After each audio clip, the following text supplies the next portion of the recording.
You're now watching Showbiz Now, your daily showbiz update. Kamakailan lamang ay nag-viral sa social media ang pa-dance sa parang kalye nitong si Aljur Abrenica at nitong si AJ Raval kung saan ay nasa ibang bansa para mag-shoot ng pelikula or magbakasyon na din.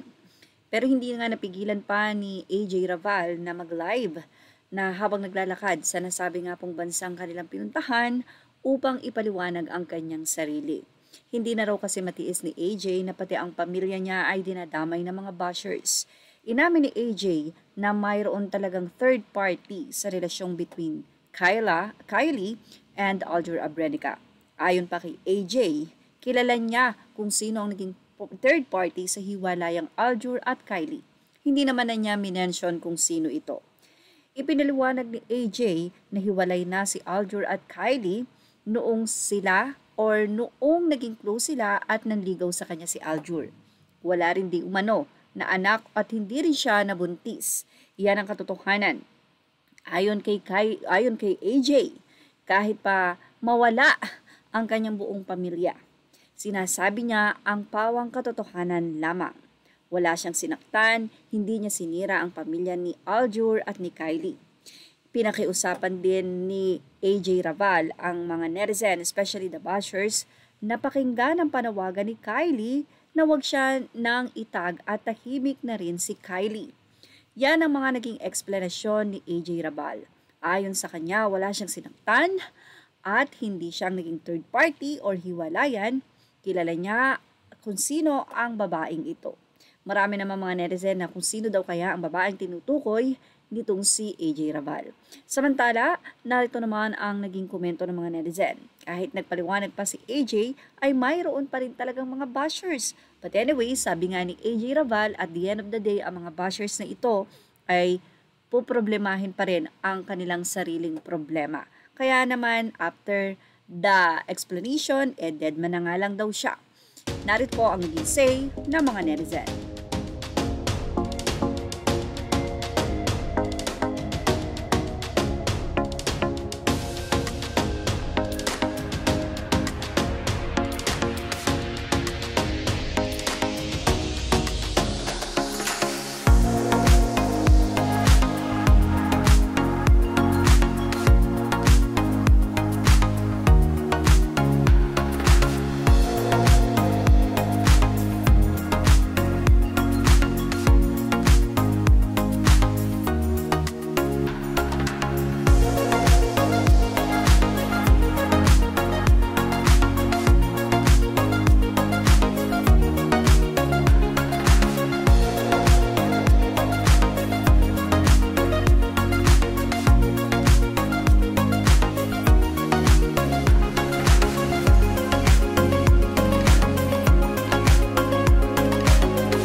At yan ang ating Showbiz Now update. Images are all credited to the rightful owners, and thank you for watching Showbiz Now.